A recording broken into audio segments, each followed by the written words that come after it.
त्या ठिकाणी सर्व MIM पक्षाचे सर्व पदाधिकारी, सर्व नगरसेवक व सर्व पदाधिकारी आम्ही या ठिकाणी आलेलो आहे आणि आमची एकच मागणी आहे, हा जो पेपर जो बनवलेला आहे हा महाराष्ट्र शासनाने बनवलेला आहे, हा काही कोणाच्या घरून बनलेला नाही आणि त्या महाराष्ट्र शासनानं डॉक्टर बाबासाहेब आंबेडकरांनी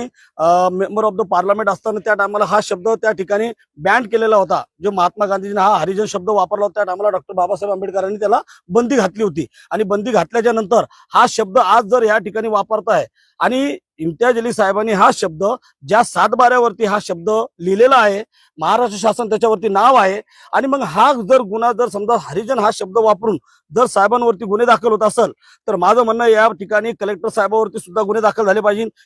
याच्यावरती मुख्यमंत्री साहेबांवरती सुद्धा गुन्हे दाखल झाले पाहिजे आणि महसूल जे खातं आहे याच्यावरती सर्व याच्यावरती गुन्हे दाखल झाले पाहिजे, जेणेकरून हा हरिजन शब्द हा हटला पाहिजे, ज्याने डॉक्टर बाबासाहेब आंबेडकरांनी याला बंदी केलेली आहे. दुसरा प्रश्न असा आहे का ज्या टायमाला ACP साहेब याची चौकशी करतील, आज बरेच जणांनी सांगितलेलं आहे का बाबा 23 तारखेपर्यंत जर जलील साहेबाला अटक नाही झाली तर आम्ही रस्त्यावर उतरू, आम्ही आंदोलन छेडू. तर आमची एकच मागणी आहे, डॉक्टर बाबासाहेब आंबेडकरांचं संविधान आहे, संविधानाच्या नुसार जे बी ACP साहेब याचं चौकशी करतील, चौकशीमध्ये जे निष्पन्न होईल त्याचे आम्ही म्हणजे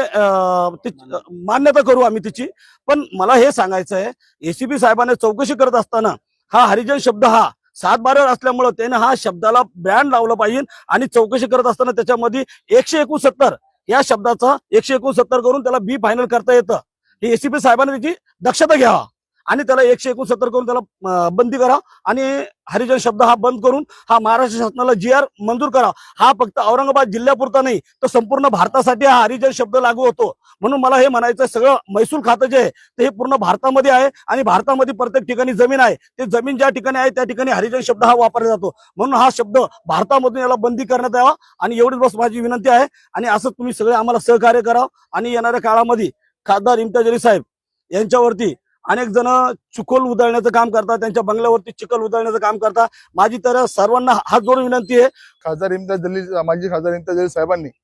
काही दिवसापूर्वी एक पत्रकार परिषद घेतली होती. त्यामध्ये माजी मंत्री म्हणजे पालकमंत्री आणि सामाजिक न्याय मंत्री संजय शिरसाट यांनी जो भ्रष्टाचाराचा गैरव्यवहार केला जमिनीचा, म्हणजे जी जमीन SC मागासवर्गीयासाठी ही जमीन राखीव असते आणि ती गोरगरीब SC मागासवर्गीय जमीन असते, त्या ठिकाणी फक्त ती शेती करण्यासाठी जमीन दिली जाते मागासवर्गीय समाजाला. त्या जमिनीचा घोटाळा त्यांनी या ठिकाणी केलेला आहे. त्यामध्ये ती जमीन जी आहे ती जमीन खरेदी विक्री या ठिकाणी त्यांनी स्वतःच्या मुलाच्या बायकोच्या नावावर त्यांनी ही जमीन केलेली आहे. तर आमचं या ठिकाणी म्हणणं होतं की आणि ह्या गोष्टी सर्व प्रेस मीडियासमोर मांडत असताना त्यामध्ये जो शब्द लिहिला होता SC मागासवर्गीय संदर्भामधला हरिजन शब्द, हा शब्द वाचून दाखवल्यामुळे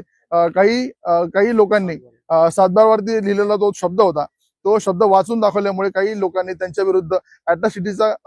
एक तक्रार दिली होती. तर आमचं या ठिकाणी विभाग आयुक्तांना असं म्हणणं होतं की याच्यामध्ये जर अॅट्रॉसिटीचा गुन्हा इम्तियाज जलील यांच्यावर दाखल होत असेल तर तोच गुन्हा तलाठीवरती झाला पाहिजे, तोच गुन्हा मंडळ अधिकाऱ्यावर झाला पाहिजे, तोच गुन्हा तहसीलदारवर झाला पाहिजे, तोच गुन्हा महसूल आयुक्तावर झाला पाहिजे, तोच गुन्हा कलेक्टरवर झाला पाहिजे, तोच गुन्हा महसूल मंत्रीवर झाला पाहिजे, तोच गुन्हा मुख्यमंत्र्यावर झाला पाहिजे. कारण की हे डॉक्युमेंट जे आहेत हे शासकीय डॉक्युमेंट आहे आणि शासनाच्या अधिपत्याखाली असे डॉक्युमेंट निघत असतात. याला सर्वस्वी त्यांचं मंत्रालय असेल, पूर्ण त्यांचे आयुक्त असतील, सेक्रेटरी असतील, त्यांचे तलाठी असतील, त्यांचे तहसीलदार असतील, त्या संदर्भामध्ये जे काम करणारे पदाधिकारी त्यांचे जे अधिकारी आहेत त्यांच्यावर सुद्धा गुन्हा दाखल झाला पाहिजे. कारण की हा गुन्हा जर इम्तियाज साहेबांवर होत असेल त्या सर्व अधिकाऱ्यांवर सुद्धा, मंत्र्यावर सुद्धा हा गुन्हा दाखल झाला पाहिजे, अशी आमची मागणी या ठिकाणी विभाग आयुक्तांना होती. आणि आम्ही त्यांना आमचं मत सांगितलेलं की आपण जर या ठिकाणी कारवाई नाही केली तर आम्ही सर्व मिळून या ठिकाणी जोरदार आंदोलन करणार आहोत. देखिए, आज डिविजनल कमिश्नर के ऊपर मजलिस इत्तेहादुल मुस्लिम MIM पक्ष का एक डेलीगेशन जो यहाँ पर डिविजनल कमिश्नर साहब से मिला और मिलने की वजह ये थी कि कुछ रोज से जो है तो शहर के अंदर दो समाजों के बीच में जो है तो किसी शब्द को लेकर जो है तो तेढ़ निर्माण किया जा रहा है.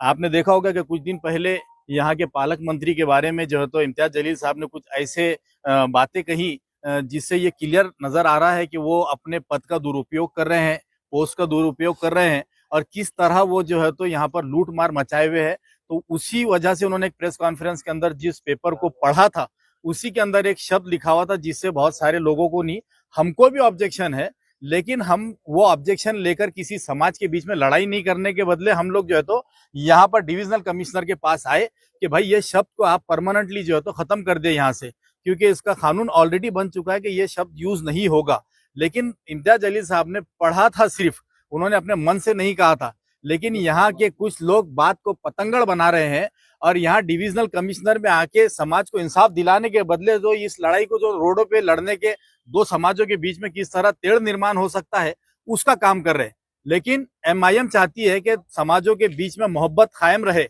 इसीलिए आज जो है तो हम डायरेक्ट डिविजनल कमिश्नर साहब के पास आए कि इस शब्द को जो है तो आपके गवर्नमेंट के डॉक्यूमेंट से जो है तो परमानेंटली खत्म किया जाए।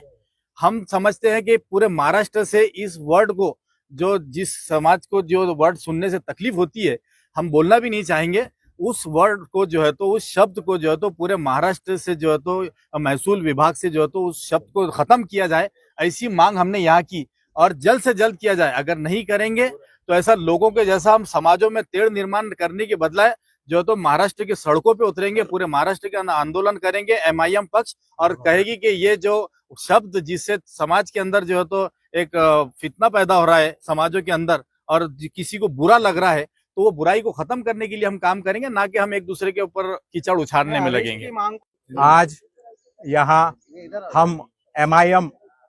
महाराष्ट्र की तरफ से यहाँ डिविजनल कमिश्नर ऑफिस आए थे। यहाँ पर हमारे सभी कॉरपोरेटर और पदाधिकारी आए थे। हमारा यहाँ आने का मकसद ये था कि कुछ चंद दिनों पहले हमारे माजी खासदार प्रदेश अध्यक्ष इम्तियाज जलील साहब, इन्होंने एक प्रेस कॉन्फ्रेंस लिए थे। उस प्रेस कॉन्फ्रेंस में साहब ने जो चीज हाईलाइट की थी वो थी कि जो हरिजनों की, जो हरिजन समाज के नाम पे जो जमीन अलॉट हुई थी, वो वर्ग 2, जो वो जमीन बिना कानूनी पूरे